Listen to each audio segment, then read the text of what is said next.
అవును బ్రహ్మనాయుడు గారు. రైట్ మళ్ళీ వస్తాం సార్. సురేష్ గారు, మొత్తానికి ఆనంద్ గారు చాలా చక్కగా వివరించారు.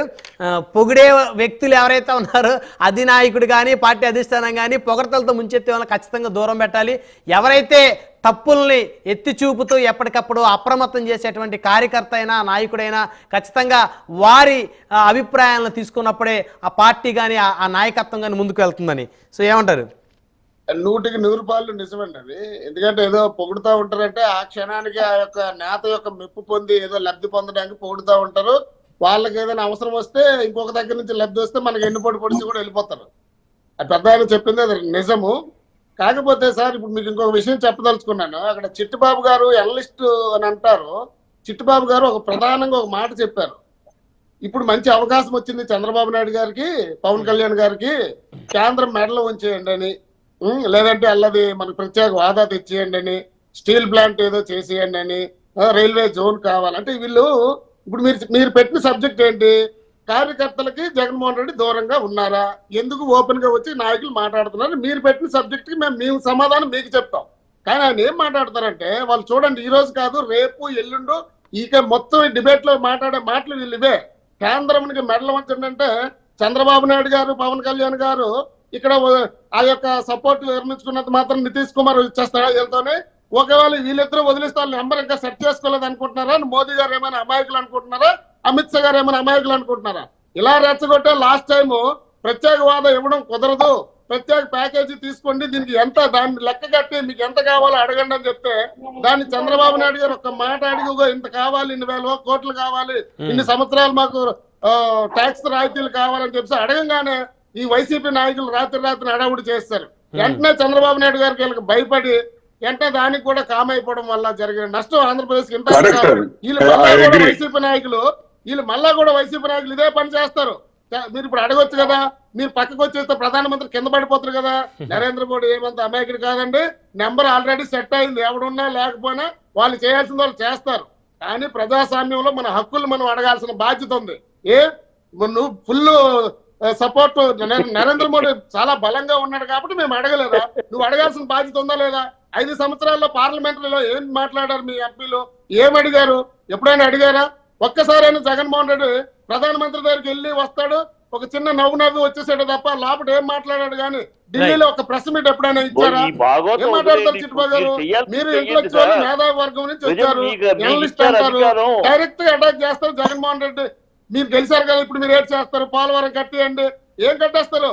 దుర్మార్గులు ఉన్నంత కాలము ఏదైనా డిస్ట్రాయ్ జరిగిన తర్వాత దాన్ని మళ్ళీ రిపేర్ చేయాలంటే చాలా టైం పడుతుంది. దాని మీద చాలా ఒక నిపుణులను కమిటీ చేసుకోవాలి, దాన్ని ఎలా ప్రిపేర్ చేయాలని ఉంటుంది. నోటికి వచ్చింది కదా, మాటలు వచ్చాయి కదా, ప్రతి ఒక్క డ్రగ్స్ మీద కానీ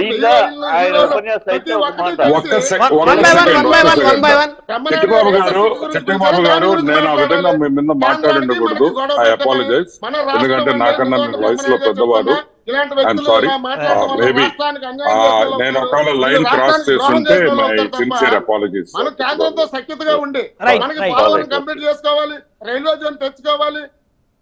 ఇలాంటి ఆల్రెడీ స్టీల్ ప్లాంట్ ఒక మినిస్టర్ గారు వచ్చి దీని ప్రైవేటీకరణకి మేము అడ్డుకుంటున్నాం అని చెప్పేసి ఒక మినిస్టర్ గారు, సాక్షాత్ మినిస్టర్ గారు వచ్చి చెప్పారు వైజాగ్ లో.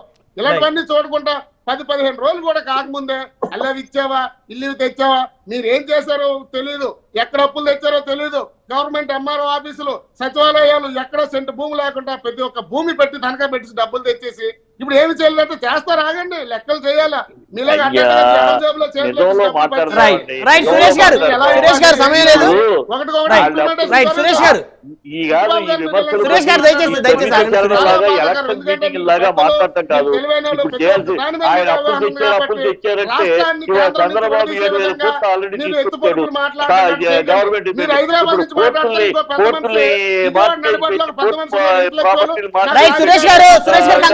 కంక్లూడ్ చేయండి దయచేసి సురేష్ గారు.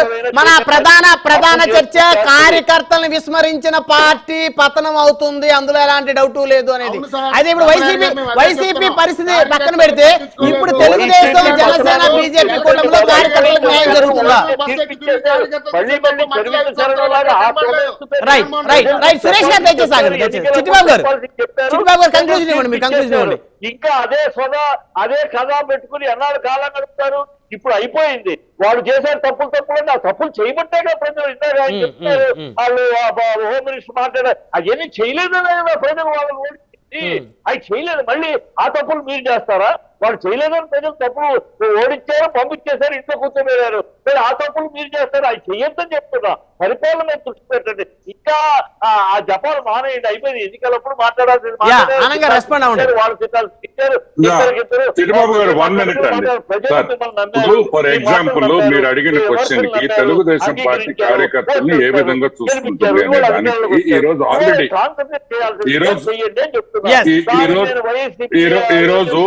ఈ రోజు ఆల్రెడీ ప్రతి ఒక్కొక్క రోజు ఒక్కొక్క మినిస్టర్ కి పార్టీ ఆఫీస్ లో ఒక్కొక్క మినిస్టర్ కి ప్రతి వారం ఒక మినిస్టర్ ఉండాలని స్టార్ట్ చేసాం. ప్రజా దర్బార్ స్టార్ట్ చేశాం. ప్రజా దర్బార్ నారా లోకేష్ మొదలు పెట్టారు. తొందరలో చంద్రబాబు నాయుడు కూడా కొంచెం అంటే ఒక 1 or 2 months కొంచెం ఈ వర్క్ ప్రెషర్ ఇవన్నీ సెట్టింగ్ లో ఉన్నారు కాబట్టి చంద్రబాబు నాయుడు గారు కూడా ప్రజా దర్బార్ ఉంటుంది. ప్లస్ ఇంకొకటి ఏంటంటే వచ్చే నెల నుంచి ఏ మినిస్టర్ అయినా సరే కాన్స్టిట్యుయెన్సీకి వచ్చినప్పుడు ఏ మినిస్టర్ అయినా ఏ కాన్స్టిట్యుయెన్సీకి వచ్చినా ఆ మినిస్టర్ పార్టీ ఆఫీస్ లో 3 నుంచి 4 గంటలు ఒక అరపూట స్పెండ్ చేయాలనేది తొందరలో చంద్రబాబు నాయుడు గారు స్థానిక పార్టీ ఆఫీసు నియోజకవర్గంలోని నియోజకవర్గ పార్టీ ఆఫీసులో ఏ మంత్రి వచ్చినా ఆ నియోజకవర్గానికి ఆ పార్టీ ఆఫీస్ లో మినిమం 3 to 4-5 hours ఒక పూట లేకపోతే ఒక 3 గంటల్లో కార్యకర్తలను కలిసేదానికి, ప్రెస్ మీట్లకి వాటికి కాదు, కార్యకర్తలను కలిసేదానికి ఇవన్నీ ఇంకొక మీరు ఒక 30-60 days లో చాలా మార్పులు చూడబోతున్నారు. ఈ విధంగా ప్రతి ఎమ్మెల్యేస్ కూడా కాన్స్టిట్యుయెన్సీలో ఎక్కువ ఉండాలి, కార్యకర్తలతో మమేకం. ఇక్కడ ఒకటి తెలుగుదేశం పార్టీ గెలిచింది నాయకుల వల్ల కాదు. నేను గన్ షాట్ గా చెప్తున్నా, కార్యకర్తలు చేసిన కృషి, కార్యకర్తలు నిద్రలేని రాత్రులు భయంతో తలుపు తీలేక భయంతో పనుకున్న రోజులు ఉన్నాయి ఈ కార్యకర్తలకి.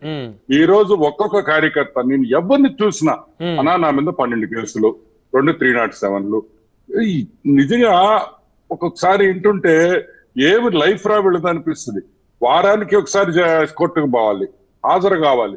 సో కార్యకర్త అనే మనిషి ఈరోజు తెలుగుదేశం పార్టీకి ఒక గుండెకాయ ఎప్పటి నుంచి కాదు, ఫస్ట్ నుంచి కూడా. ఎస్, అప్పుడప్పుడు లాస్ట్ టైం చంద్రబాబు నాయుడు గారు ఉన్నప్పుడు కొంచెం గ్యాప్ వచ్చింది కార్యకర్తలకి, బాబు గారికి గ్యాప్ వచ్చింది, వాస్తవమే. దానివే మేము ఓడిపోయాం కూడా లాస్ట్ టైం. సో ఆ తప్పు ఈసారి చేయకుండా కార్యకర్తలు ప్రైమరీగా వాళ్ళు ఏ విధంగా ఆదుకోవాలి, ఏ విధంగా వాళ్ళని ఫస్ట్ ఆఫ్ ఆల్ ఆదుకునేది పక్కన పెడతాం. లక్షల కేసులు ఉన్నాయి కార్యకర్తల మీద. నాకు తెలిసి 2 to 3 lakh కేసెస్ ఉన్నాయి ఓవరాల్. అన్ని సిల్లీ కేసెస్, 307 SC/ST కేసులు, అవన్నీ అంటే న్యాయబద్ధంగా తప్పు చేస్తుండే కేసు పెడితే మేము తీమని చెప్పటం, అన్యాయంగా పొలిటికల్ గా పెట్టిన కేసులు ఫస్ట్ కార్యకర్తలది. దాని మీదే దృష్టి పెట్టి వాళ్ళని కాపాడాల్సిన బాధ్యత ఉంది. అది 100% చంద్రబాబు నాయుడు టాప్ మోస్ట్ ప్రయారిటీలో పెట్టుకొని ఉన్నాడు.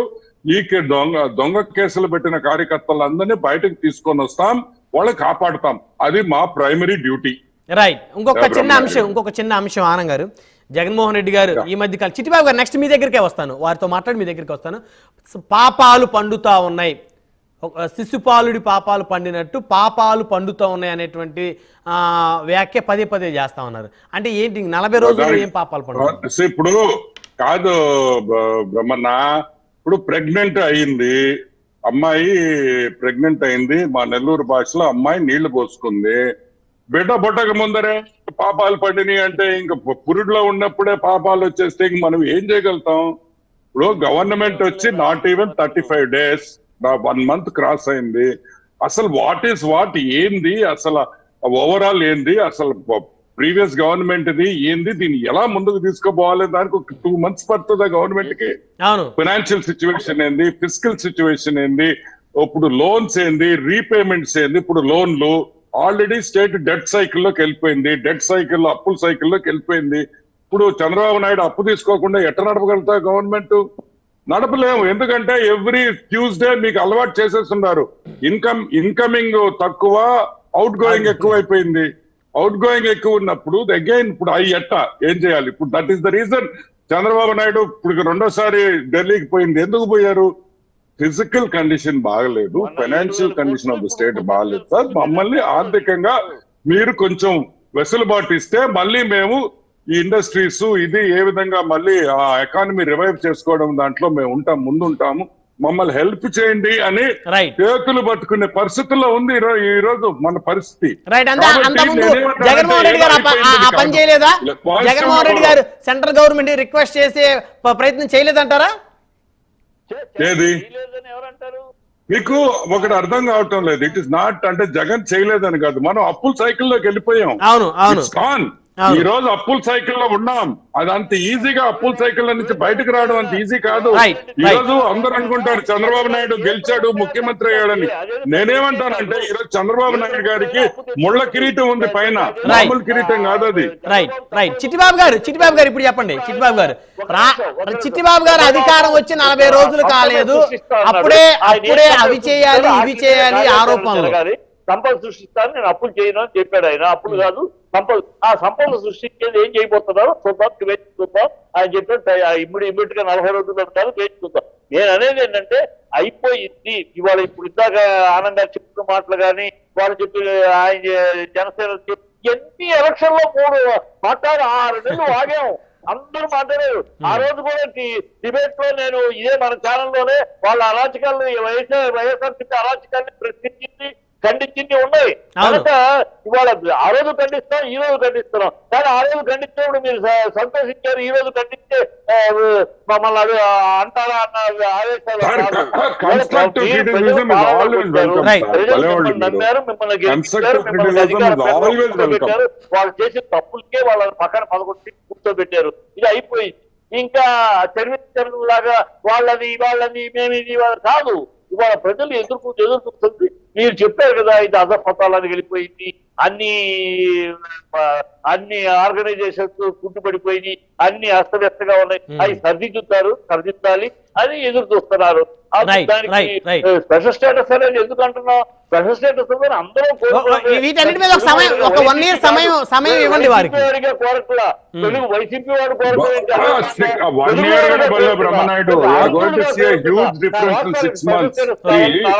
మీకు ఎకానమీ కిక్ ఆఫ్ కావాలంటే ఫస్ట్ ప్రాజెక్ట్స్ స్టార్ట్ కావాలి. ఇటువంటి ఇరిగేషన్ ప్రాజెక్ట్ స్టార్ట్ అయితే ఎకానమీ రోలింగ్ స్టార్ట్ అవుతుంది. దాన్ని కూడా తప్పదు, జీర్ణించుకోలేకపోతే దాన్ని కూడా జనసేన ఆయన ఏదో మాట్లాడుతున్నాడు. మీరు ఒక మంచిని కూడా సలహాని కూడా జీర్ణించుకోలేరు. అప్పుడే ఆ స్థితికి వచ్చేసారు. ఆ 40 రోజులకి ఒక మంచిని కూడా జీర్ణించుకోలేరు. ఇప్పుడు మీరు ఇచ్చే సలహాలు వాళ్ళు తీసుకోవట్లేదనా? మీరు కోప్పడుతున్నారు చిట్టిబాబు గారు. ప్రజలు ఎన్ని ఆశలతో ఉన్నారు. చిట్టిబాబు గారు మీరు ఒక విశ్లేషకులుగా మీరు ఇచ్చే సలహాలు తీసుకోవట్లేదా ఈ ప్రభుత్వం? చెప్తే కోపం ఏంటంటే బాధ్యత చెయ్యండి, ఇప్పుడు పవన్ కళ్యాణ్ ఆయన సభ్యత్వ స్వాభావం చేస్తున్నారు, మంచిది. ఆయన 2029కి ముఖ్యమంత్రి క్యాండిడేట్ కి వెళ్ళాలి కదా. వెళ్ళాలంటే ఇప్పటి నుంచి తన పార్టీని పెంచుకుంటూ పోవాలి. చిట్టిబాబు గారు ఆపితే చెప్తా సార్. చిట్టిబాబు గారు ఒక్కటి పాజిటివ్ నోట్ ఏంటంటే అట్లీస్ట్ ఇప్పుడు ముఖ్యమంత్రి, ఎమ్మెల్యేలు, మా deputy chief minister Pawan Kalyan గారు ప్రెస్ ని అడ్రస్ చేస్తున్నారు, ప్రెస్ తో మాట్లాడుతున్నారు, ప్రెస్ క్వశ్చన్స్ రిసీవ్ చేసుకుంటున్నారు, దానికి ఆన్సర్ ఇస్తున్నారు. ఈ రోజు జర్నలిస్టులు వచ్చి ఒక ప్రెస్ మీట్ లో వచ్చి ఏ క్వశ్చన్ అయినా అడగొచ్చు. ఇది ఎందుకు చేశారు అని అనే వెసులుబాటు ఈ రోజు ఈ ప్రభుత్వం వచ్చింది. అదే విధంగా చిట్టిబాబు గారు కానీ వీళ్ళందరూ మమ్మల్ని క్వశ్చన్ చేయాలి. మమ్మల్ని constructive criticism is the best criticism. దాన్ని ఎప్పుడు మేము వెల్కమ్ చేస్తాము. మేము ఏ విధంగా తప్పు చేస్తే ఇప్పుడు మీలాంటి పెద్దలు 10 మంది చెప్తే కదా మాలాంటి వాళ్ళకి తెలిసేది తప్పు చేస్తున్నామని. సో నేనేమంటానంటే అట్లీస్ట్ ఆ గవర్నమెంట్ కి ఈ గవర్నమెంట్ కి ఫస్ట్ డిఫరెన్స్ ఏంటంటే ఈ రోజు ఒక హోమ్ మినిస్టర్ అనిత గారు హోమ్ మినిస్టర్. ఈ రోజు అనిత గారు 24/7 ప్రెస్ తో ఇంటరాక్షన్ లో ఉంది. ఫార్మర్ హోమ్ మినిస్టర్ ఎప్పుడైనా ప్రెస్ తో మాట్లాడారా ఈ విధంగా? అవును, లేదు. So that is a welcome change. అవును. అయితే ఇక్కడ ఆనంద్ గారు మీరు చక్కగా ఇప్పుడు విశ్లేషణ చేస్తాం, చిట్టిబాబు గారిని స్వాగతించారు. ఖచ్చితంగా క్రిటిసిజం ఉండాలి, ఉంటేనే మాకు కూడా సమాధానం చెప్తాను. కానీ ఆయన్ని చాలా మంది ఈ మధ్య కాలం అంటే భారతీయ జనతా పార్టీలో టికెట్ ఆశించారు. ఆ టికెట్ రాకపోయేసరికి కూటమి మీద చిట్టిబాబు గారు పెంచుకున్నారని ఆయన ఈ మధ్య కాలం మాట్లాడుతున్నారు. మన టైం బాగుంటే వస్తుంది, లేకపోతే రాదు. సో దానికని ఒక మనిషిని మనం తక్కువ చేసి నేను దానికే క్షమాపణ చెప్పాను. పెద్ద ఆయన నాకన్నా వయసులో ఉన్న వ్యక్తి, ఐఎమ్ సారీ అని కూడా దానికనే చెప్తున్నా. నాకు ఎందుకో I don't feel correct. Right right Chittibabu మన అక్కడ విరోధాలు ఏం కాదండి, విరోధాలు కాదు. ఇక్కడ నేను ఒక అనలిస్ట్ గా చెప్తున్నా, Okay. మీరు వేరే పార్టీ ప్రతినిధులుగా మీరు మాట్లాడుతారు. నేను అనేది ఏంటంటే అయిపోయిన కథని ఇంకా అది కాదు, వాళ్ళు చెడ్డ వాళ్ళు బాగా ఇంకా ఆ కథ ఎందుకు? ఇప్పుడు మీరు చేయాల్సిన కథ, మీరు చేయాల్సిన పాలన, మీ ముందు ముఖ్య అంశాలు మీరు చేయాల్సి. ఇప్పుడు ఇందాక అన్నారు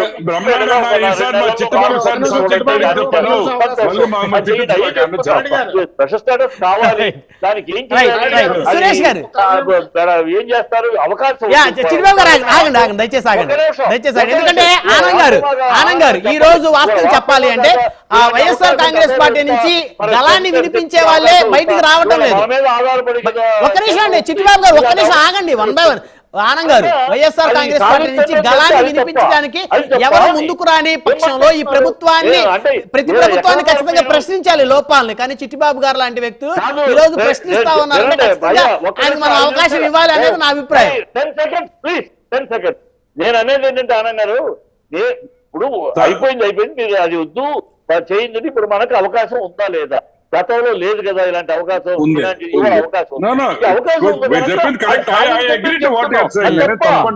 దాంట్లో పాలిటిక్స్ దాంట్లో ఏముంది? ఒక ఆంధ్రుడిగా అడుగుతున్నా నేను, చెయ్యండి, మీకు అవకాశం.